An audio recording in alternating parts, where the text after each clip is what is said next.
l'affaire Ndiaga Seck di ku turam siiw lool ci weekend bi ñu génn ginnaaw bi ñu ko tuddee ci benn dossier boo xam ni mi ngi xewoon Linguère bu ngeen fàttalikoo bésu 20 avril 2026 traité woon nañ fi benn dossier ñeel ñoo xam ni dañ leen di wooyee borom ñaari tur yi muy dossier bu xewoon Linguère gannaaw bi nga xamante ni commissariat urbain bu Linguère dafa tegoon loxo lu toll ci fukki doomi aadama ak juróom-ñett bésu 19 avril 2026 ba gannaaw gi ñu dolliwaat ci yeneen ñeent doomi aadama muy ñaar fukki doomi aadama ak ñaar yi nga xam ni boole na leen ci dossier boobu noonu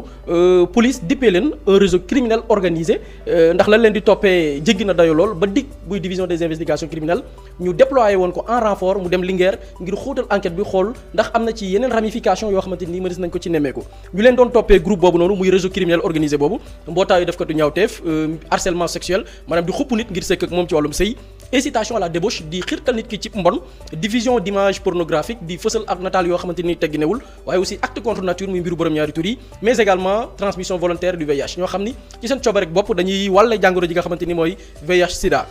ci ñooñu ñu tegoon loxo ca Linguère bu ngeen fàttalikoo mu amoon ci kenn kuy wuyoo ci turu Ahmadou Lamine Dia moom mi ngi am 49 ans ñeent fukki at ak juróom-ñeent di ab liggéeykat ca entreprise privée bu ñu naan CSE dëkk moom Ahmadou Lamine Dia ci ab gox bu ñu naan Médina Ndiaye nekk ci Daara Jolof moom nag bi ñu ko dégloo woon moom Ahmadou Lamine Dia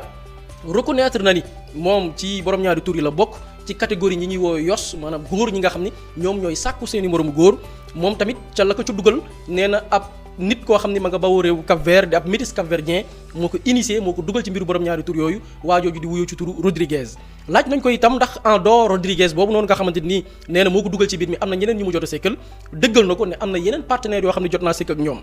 yamul ci loolu daf ci boole li nga xamante ni nii mooy des preuves yi wane ni sikk naak yeneen i moroomu góoram jaaree la ko ci ay déclaration yi mu def jaaree la ko ci ay images yu mu fournir waa police bu Linguère jaaree la ko également ci ay échanges yu ñu mën a dippee ay échanges compromettants ay waxtaan yoo xam ne yu jékki dayoo la diggante ay góor yu koy zëkk bu ñu xaymaa messages yi toll ci une quarantaine lépp ñeent fukki messages éléments yooyu nag jamono jooju ba ngeen ko déggee ñu ne dafay mettre en cause ci nit ñooñu noonu am na ci ay célébrités am na ci ay personnalités yoo xamante ni ñu xam lañ te police wala boog commissariat urbain bu Linguère mi ngi seen i tànk ci lëkkaloog waa division des investigations criminelles muy waa DIC parmi personnalité yooyu nag ñu doon tudd ci la turu Ndiaga Seck génnee Ndiaga Seck am lu toll ci juróom fukki at ak benn 51 ans liggéeyam di wàllu comptable de profession mais tamit jiite mouvement bi nga xamante ni mooy Sénégal First ñi ñu ko ràññee nag li tax turam siiw mooy ku ñu daan gis la ci ay yëngu-yëngu yi nga xamante ni parti bii di Pastef mi ngi koy amal moom Ahmadou Lamine Dia moo cité ki nga xamante ni mooy Ndiaga Seck parmi partenaires mi nga xam ne jot naa sekk ak ñoom ne loolu yàgg na sekk naag moom par le passé dans le passé boog mais dem nañ ba benn jamono gisanteetuñ amatul ay nouvelle am bu weesoo li nga xamante ni nii mooy aveu yi nga xamante ni moom Ahmadou Lamine Dia def na ko dafa mettre li nga xamante ni nii mooy enquêteurs yi à leur disposition ay éléments de preuve maanaam ay waxtaan yoo xamante ni nii sekkoon na ko ak ki nga xamante ni nii mooy Ndiaga Seck yi wane ni ñoom ñaar wala ca la mu wax sekk nañ benn relation boo xamante ni nii daanaka ñaar ñu nekkoon la bi ñu xoolee messages yooyu c'est des messages yoo xam ni mi ngi daté diggante octobre 2010 jàpp mars 2013 seen waxtaan ñoom ñaar Ndiaga Seck ak ki nga xam ne mooy Ahmadou Lamine Dia ñu gis ni ci biir waxtaan yi am na ci ay kàddu yoo xam ni ñi ngi essayé di ko njar ko nu mu gën a neexee ci neex a déggee donte wax yu xaw a doy waar la am na ci benn message boo xam ni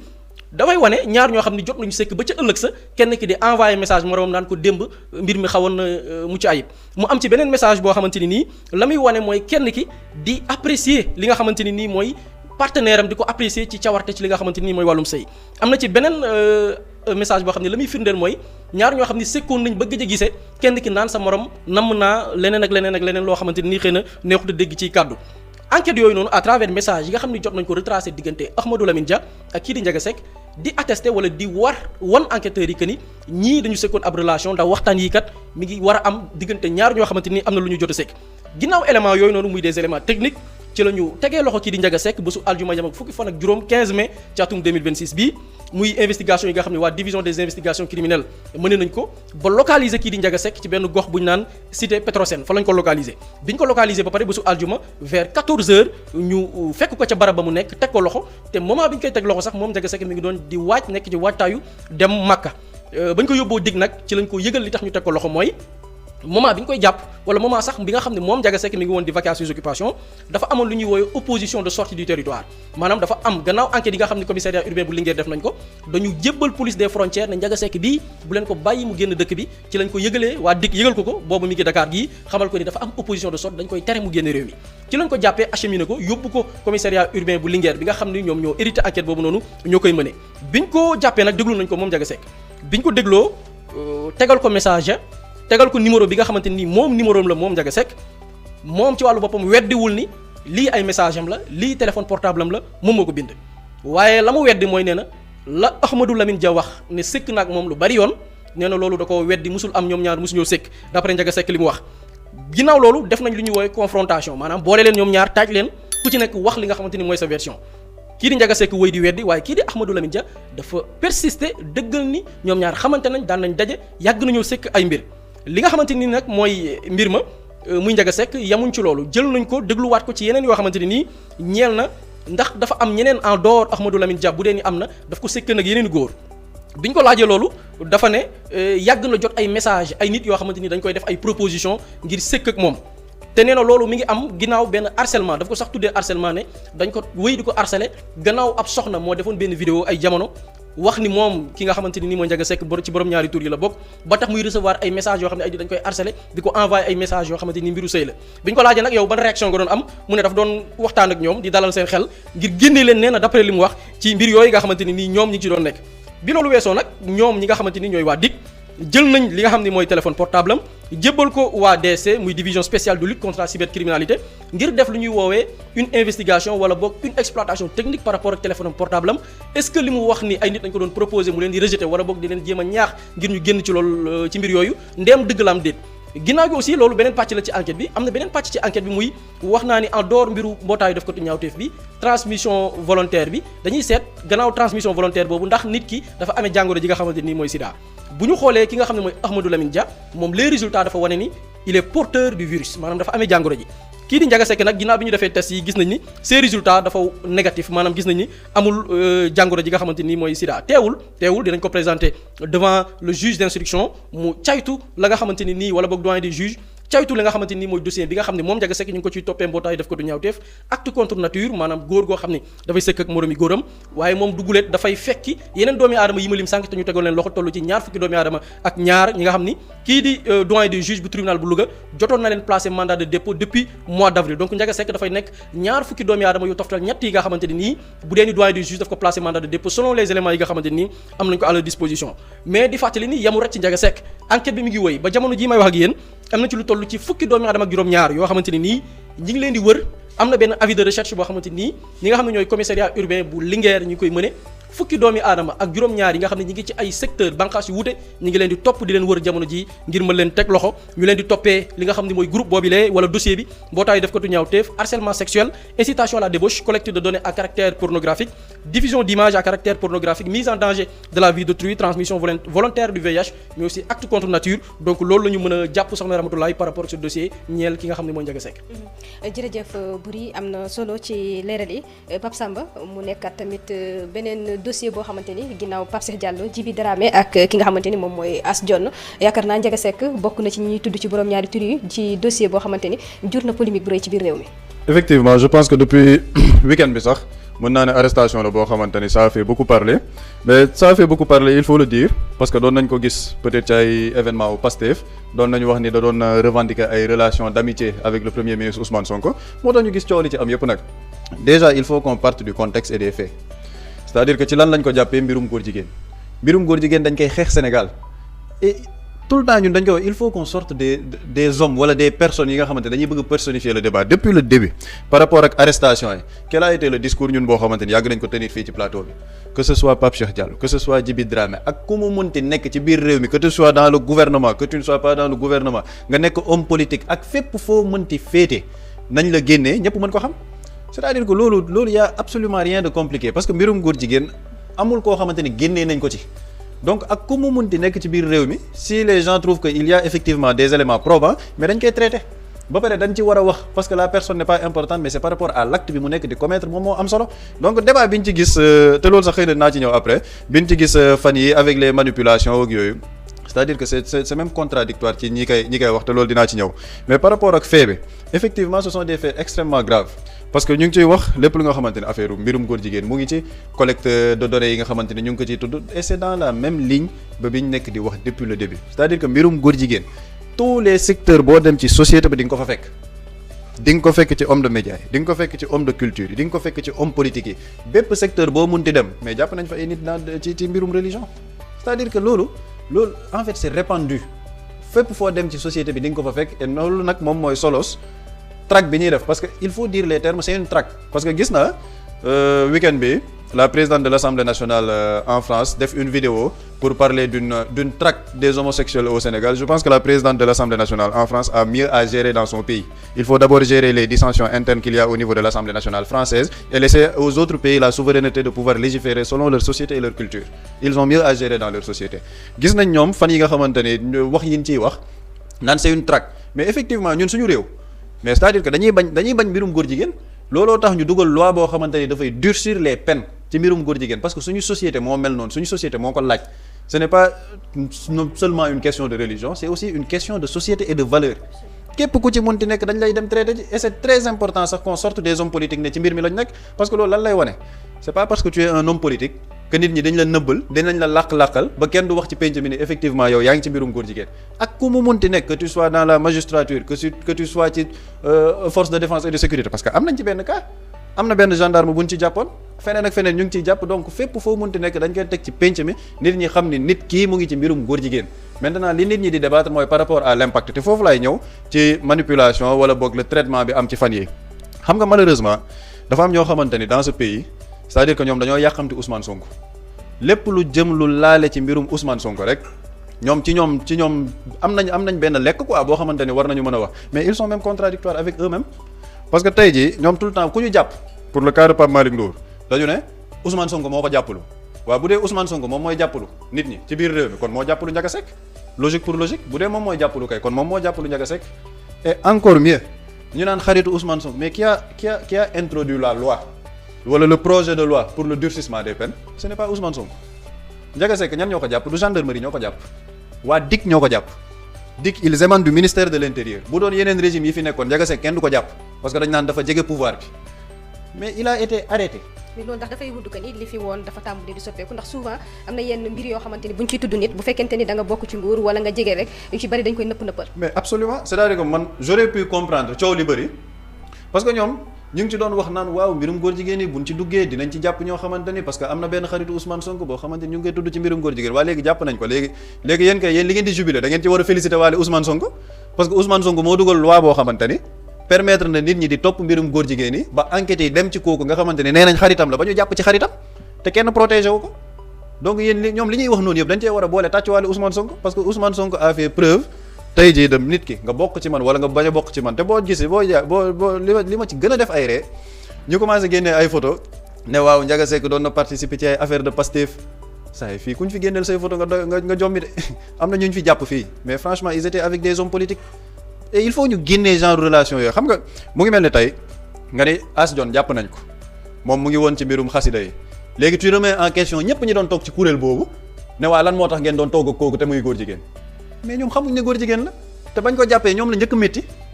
c'est-à-dire que bu ñu demee ak logique boobu c'est comme si yow nit ki boo ko jàppee rek waa ñi ko wëroon yëpp ñooñu daal ils sont en question parce que waaw dañoo nekkoon ak góor jigéen c'est-à-dire que il faut qu'il soit un peu plus intelligent dans la manière de combattre politiquement parce que man jàppoon naa ni nag ñoom depuis 10 ans jéem nañu ay affaire de mœurs jéem nañ lu nekk sottiwul il faut être beaucoup plus ingénieux et créatif dans la manière de combattre mais mënoo ko lal ci mbir yi man moo tax j'ai été choqué de voir toute la réaction kaawu Ndiaga Seck maanaam coow li mu jur man ci man ban coow la war a jur góor jigéen la gu ñu jàpp ci mbirum góor jigéen on va le traiter comme les autres góor jigéen yi ñu mës a traiter et lan moo ci nekk nouveauté c'est parce que mu ngi parti Pastef mais kii a xëy na boog ñoom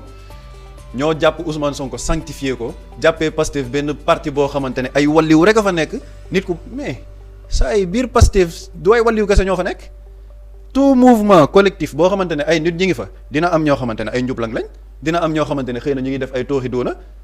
mais loolu tu ne peux pas l'imputer à la personne qui dirige ce mouvement bu dee loolu la surtout ñi nga xamante ne ñoo koy wax muy waa APR yi parce que je reviens vers eux ndax ñoom kuy wër ñu ñàkk jom ba dajeeg waa APR jàppal ñoom ils sont en train de parler du cas de Ndiaga Seck mais ils ont mieux à traiter en interne ki ñu dénk seen wàllum stratégie dafay défendre góor jigéen bind ko xaatim ko en 2018 une chronique ba tey jii publiquement il ne répondra pas sur ça il n'a qu'à donner sa position par rapport aux homosexuels dans leur parti politique am na ku doon défendre góor jigéen def ci chronique na ci wax ñoom ils ont mieux à gérer en interne par rapport à ça bu dee dañ ko bëgg def une arme politique je pense que loolu sax waruñ ko def une arme politique si on est des gens très civilisés yu comprendre politique nu muy nekk di doxee damaa jàpp ni dañ ko war a traiter mooy Ndiaga Seck mu ngi ci mbir mi quel a été son impact ndax dafa am ay xale yoo xamante ni dafa doon lëkkaloog ñoom parce que tey jii tu peux être dans la politique am benn influence boo xamante ne ay nit dañ leen di topp c'est-à-dire que ñoom dañoo war a orienter le cas sur Ndiaga Seck est-ce qu'il a eu à faire des dégâts est-ce que lëkkaloo na ak ay mineurs parce que mbirum góor jigéen da nga ciy dégg ñu ne la am na ay xale yu ñu dugal ci réseau bi am na ay xale yoo xamante ne dañ leen dugal ci mbir mi foofu la ñu war a orienter le débat mooy tey jii Ndiaga Seck il était peut-être une personne assez influente ndax influence am boobu permettre ko moom mu dugal ay nit ci biir réseau homosexuel boobu ba réseau boobu mën a law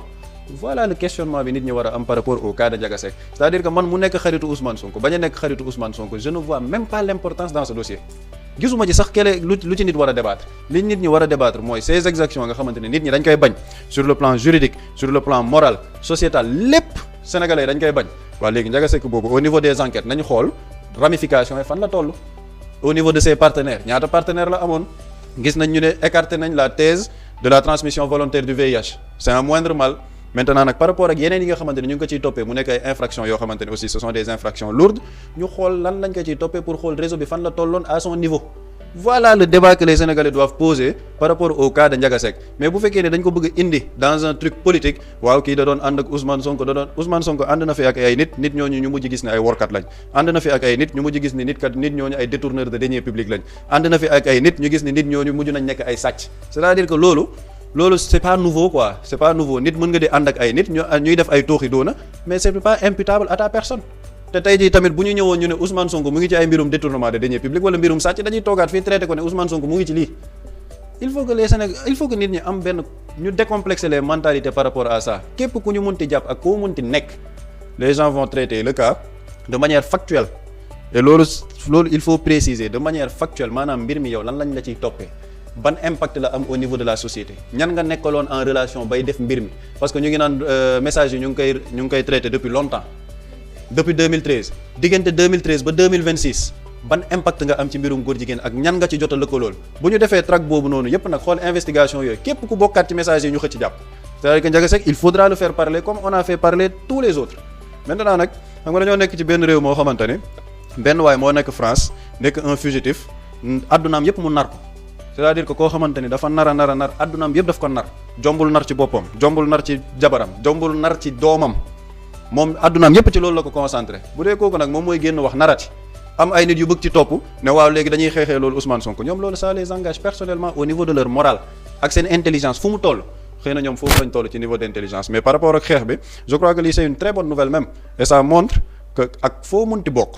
ak bépp relation boo munti am ak ñi nga xamante ni ñu ngi ci biir état bi boo nekkee ci loo xamante ni yoon da koy tere yoon day dal sa kaw il n'y a pas de protection de 2012 à 2024 jàpp nañ fa ay góor jigéen gis nañ ni ñu traité seeni cas te pourtant c'était même pas des góor jigéen yu jege état bi donc bu doon dañoo jege état bi leneen lañ doon wax il n'y a jamais eu de durcissement des peines en 2026 il y a eu ce durcissement des peines il y a beaucoup de pression yoo xamante ni ñu ngi nekk di ko teg à l'état du Sénégal ONU le commissaire des Nations Unies par rapport aux droits de l'homme def na un communiqué pour wax président bul promulguer loi bi Wallonie def une vidéo maa ngi koy wax récemment la présidente de l'Assemblée nationale française qui a mieux à gérer dans son pays de wokiste elle a mieux à gérer ñu def vidéo di wax ci affaire homosexuelle loolu mooy l'impact de cette loi parce que ñoom xam nañ ne loi durcissement bi effectivement ça commence à avoir un impact parce que personne n'est protégé que tu sois homme de médias que tu sois homme politique ak foo munti bokk les gens dinañ ko génnee ne kii ci góor jigéen ñi la bokk loolu c'est à saluer dans ce pays c'est un pas boo xamante ne teg nañ ko par rapport à la lutte contre les homosexuels ak li nga xamante ne moom mooy xeetu ñaawtee fi ñuy def man nag je pense que toutes les personnes sensées yi nga xamante ne am nañ xel di xalaat elles ne sont pas aveuglées par une haine politique boo xam ne dañ koy déverser ci benn nit foofu la ñuy xalaatee mais ñoo xamante ne nag malheureusement seen lépp ci haine lay demee moo tax la haine en fait elle a deux effets d'abord elle consomme ba pare elle t'abrutit c'est-à-dire que da lay consommer maanaam yow sa haine bi da lay noot ba pare elle t'abrutit maanaam sa capacité de réflexion lay wàññi ba tu deviens bête quand tu parles loolu moom moo dal ñi nekk foofu di wax moo tax ñu naan ay diw kii xaritam la woon donc je crois que loolu moom c'est un débat puéril boo xamante ni il faut laisser ñiy def débat boobu ñu nekk ci débat de bas de pâquerette yi ñi nga xamante ni nag ils sont intéressés par les choses factuelles ñu débattre sur les faits xool réellement ka Ndiaga Seck ndax amul woon beneen impact parce que c'est ça qui est plus important. c'est très important merci beaucoup Pape Samba Boury mu nekk beneen cas boo xamante ni si jur na polémique bu rëy ñu ci bari nag di ci àddu mais dañu dem ba dossier bi dañu ko lëkkale ak waa Pastef rawatina seen leader di Ousmane Sonko ñiy wax ci dossier bi yëpp ndax jëmmi Ndiaga Seck personnel moom moo leen soxal wala ànd gi mu daan ànd ak Ousmane Sonko bañ ko ci di tudd loolu moo tax coow li toll fi mu toll nii. pour man li tax mu toll fi mu toll loolu la li tax mu yegg si fii mooy dafa amoon jegewoo ak Pastef dafa amoon jegewoo ak les leaders de Pastef et normalement damay rejoindre li Pape Samba wax bu doon ni liaison boobu rek ngay jël da nga jël par exemple Kader nga ne non Kader jàpp nañ ko non Kader ku jege woon Bougane la donc ok léegi yéen ñi nekk ci télé bi yëpp puisque mi ngi fa doon liggéey logique pour logique foofu nga koy jëlee mais normal man dama jàpp ni normal dossier am jur coow parce que ku ñu ràññee woon la ci le parti le plus populaire ku ñu xamoon la mu revendiquer jegewoom ak ki nga xamante ni mooy le leader politique le plus populaire du pays maintenant li may wax naan logique pour man beneen angle laa ko jëlee parce que dama gis bi coow li amee même certains militants de Pastef dañu commencé ne suñu noon yi de am nañ ndawal wala suñu noon yi de gàcce bi fu ñu koy waxee alors que non ndam la c'est-à-dire que bu ma nee ndam la jëf ju bon la mais le fait que le leader de Pastef ne moom ba ci ki bokk ci njabootam ba ci ki mu jegewoo ba ci ki ànd ak moom bu defee naka su dul noonu moom ci boppam mooy santaane ñu jàpp ko jëloon na ci benn exemple avec Azoura am na lu mu wax en tant que premier ministre chef du gouvernement y a des informations yoo xam ne dañ ko koy transmettre automatiquement signaler ko mu ne na yoon def liggéeyam au contraire dama jàpp ni pour ce cas ndam la parce que dans un passé récent nit jege woo na waxuma sax am appartenance ak li nga xamante ni nii mooy une autorité wala ñu xamante dans le passé mais nit taxaw na rek affiché wu ne man régime tel laay jàppale gisul le président du parti gisul borom yi ndomba tànk ja bokk ci gouvernement ba mais loolu rek daf koy assurer protection je donne un exemple simple xam nga Ndiaga Seck dafa am benn femme bu ko fi accusé woon femme boobu dafa taxaw rek ni damay jàppale Macky Sall femme bi ku nekk waxal na la keroog bi ma gis gars yi di partagé waat vidéo bi mu waxoon ci Ndiaga Seck jël Ndiaga Seck am lu mu ci wax le premier ministre Ousmane Sonko bi mu génnaatee dafa ne politique kese moo taxoon mu doon wax li mu doon wax ay nar la woon du dëgg est-ce que femme boobu jamono jooju jàppoon nañ ko bi muy wax loolu kenn jàpp ko te pourtant ne serait-ce que pour nécessité d'enquête dëkk buy xeex contre nature waroon nañ ko convoqué ne ko li ngay wax ak diw ne dafa sëkk ak diw foo ko teg kenn convoqué ko cela veut dire que y a un changement dans ce pays muy jege tey le premier ministre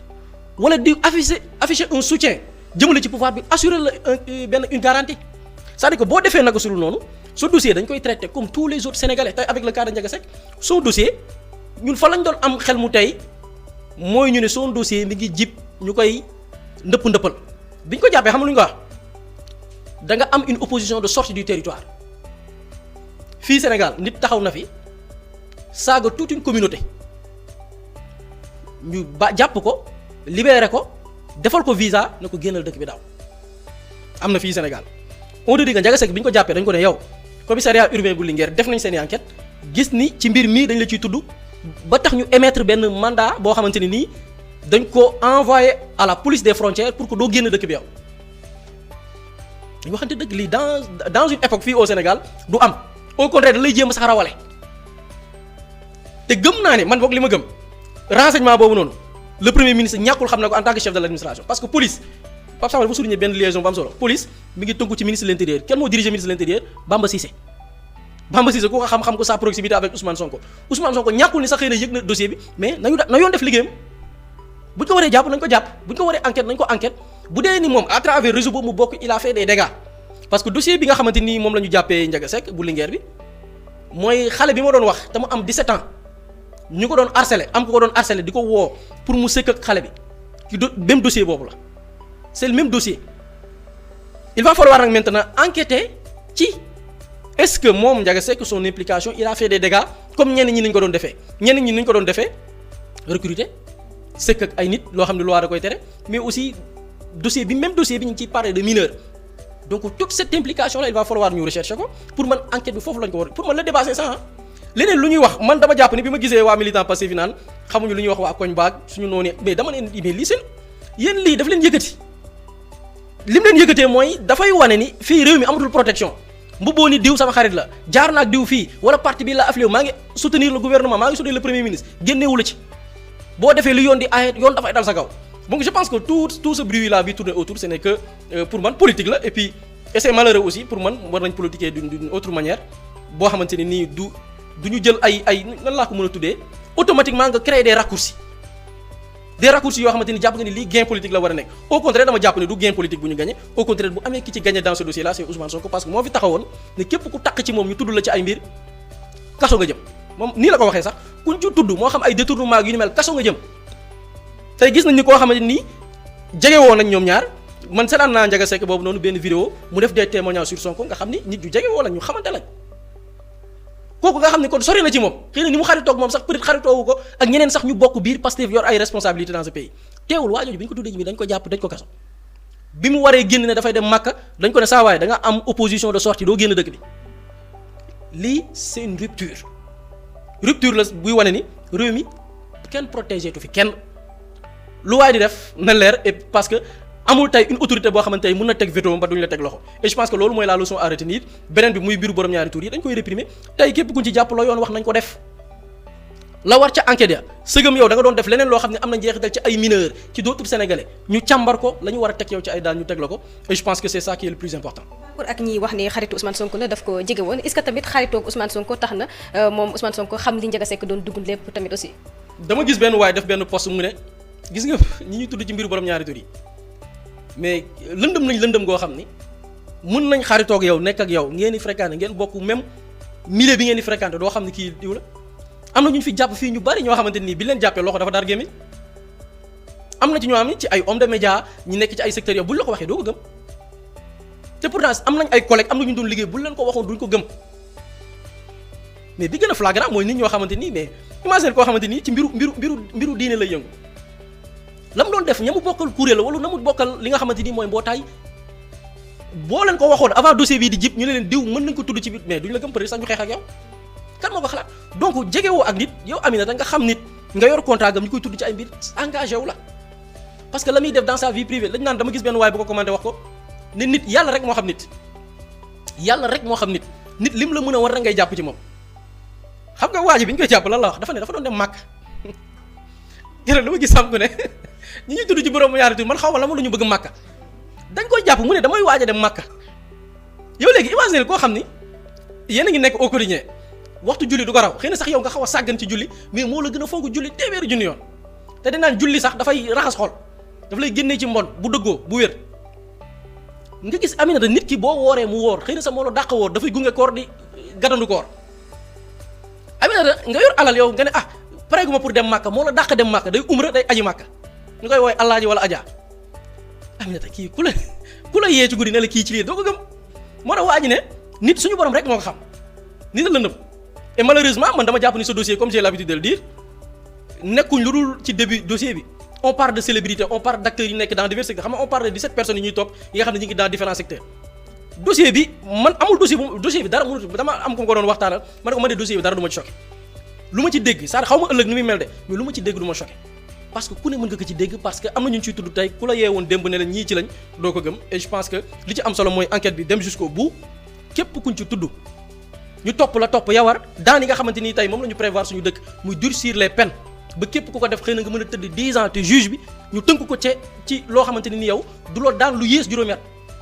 loi yooyu noonu ñu appliqué ko bañ ci dellu ginnaaw parce que y a les pressions Samba wax na y a une forte pression et pression bi dina gën a bari bu fekkee ni tey am na ci ñoo xam ne ñi ngi dans des secteurs très influents yoo xam ne jàpp nañ leen donc pression boobu nag dëgër la laaj peuple bi taxaw temm mbir ma ñu xeex ko tous les acteurs képp koo xam ne secteur boo mën a nekk ñu daan la daan yawar topp la topp yawar et que du am benn et protection moom on en parle plus parce que gisuma ni am na kenn ku ciy protéger et je pense que waa police waa gendarmerie dañ ciy nekk di def liggéey bu am solo